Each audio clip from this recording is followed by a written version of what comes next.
You are watching original video by Truthdig.com. For more information and resources, visit us on the web at www.truthdig.com. Because this is how movements start. You have to build a movement from where people are at. The important thing is they're here. You know, what do we have? 500,000 people? I mean, they're here. And having covered the revolutions in Eastern Europe, they began in a very similar fashion. Out of East Germany and places like Leipzig, in fact, the demands were quite tepid.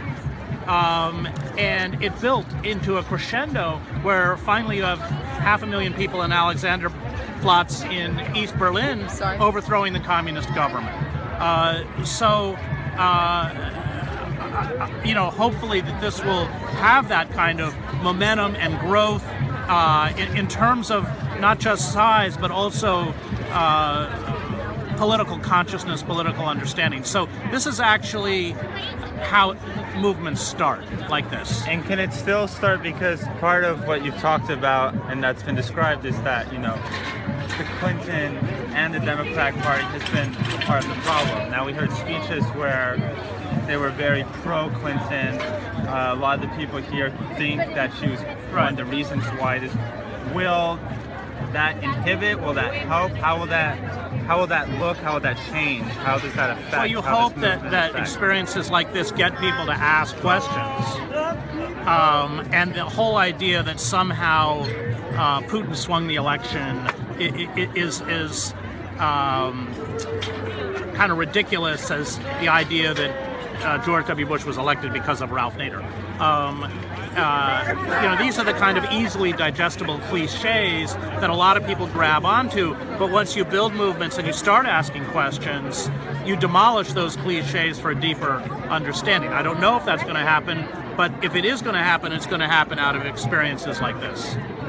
And the other thing is, we live in a very interesting time with Trump. I went to the inauguration yesterday, and most of the people I talked to when it came to civil liberties, when it came even to drone programs, they were in complete agreement with you. They thought things like Snowden were heroes. Right. They thought that the reason why they elected Trump in many of their minds is it was an FU to Washington. Right. And then they were blocked. The protesters didn't let them go into the inauguration. They were called racist, misogynist, and they had their backs held up. They thought when they built the building, the car, Black Bloc burned the whole car, they felt they were under attack. Well, and how do we bridge that? Right, well, this is a big mistake because their suffering and betrayal by the ruling elites, including the Democratic Party, is very real. And we have to begin by honoring that suffering. And we will go nowhere until we do.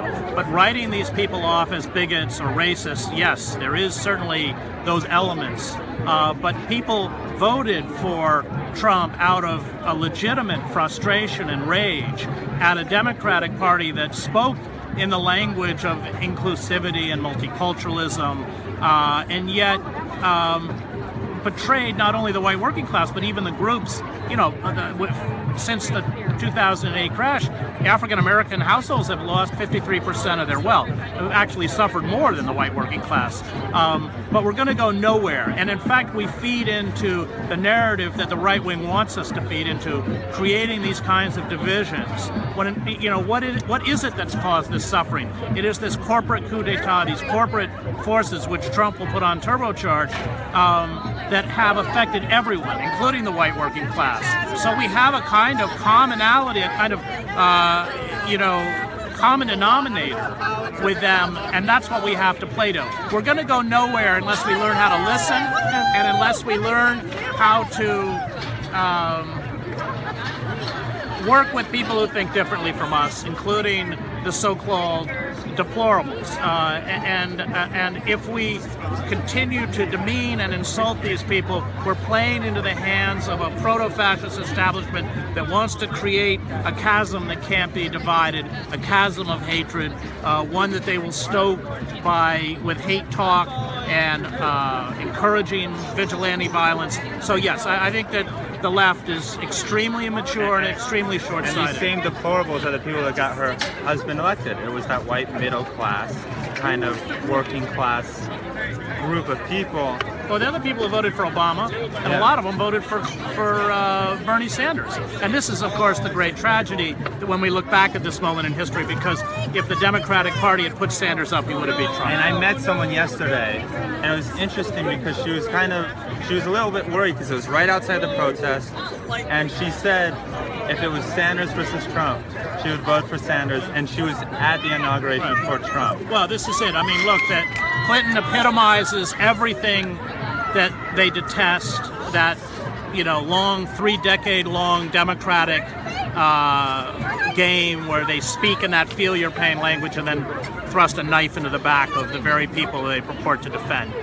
So I fully understand their anger. And how do we bridge that gap? How do we bridge the gap between the two sides?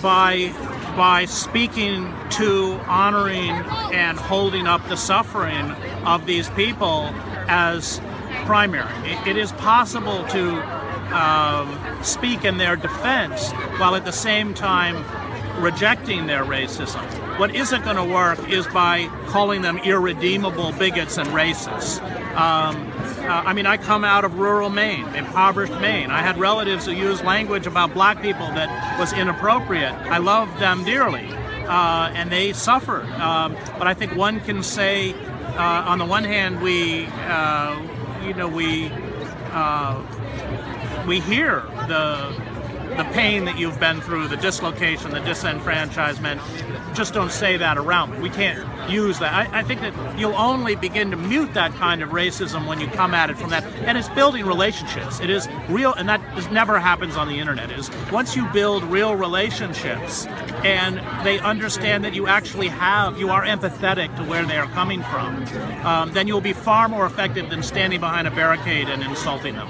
Do you think that tactic is likely, especially when it comes from minorities trying to start this conversation with perhaps working class white people who may feel this way? I think the problem is more the white majority who are the majority, and I think part of it is the elitism of the liberal class and the left.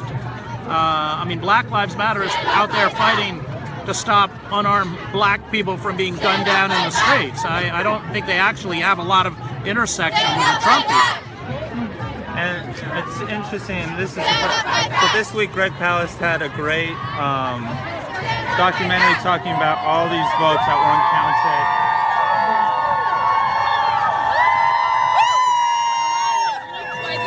and these lists that were created in which, in Ohio, 1 in 5 black people can vote. Yeah. Why is the Democratic Party not on this? This is what democracy looks like. Tell me what democracy looks like. I don't know. Don't get me started on the Democratic Party. It's not a party. It's mass, continuous mobilization and media creation. It has none of the intrinsic elements of an actual party. It's a facade. It's a facade. And because you would think of all the part that they would be most outraged and talk about this. It's not a party. It's part of the political. It's a prop in the political theater. It's not an actual political party. This is what democracy looks like.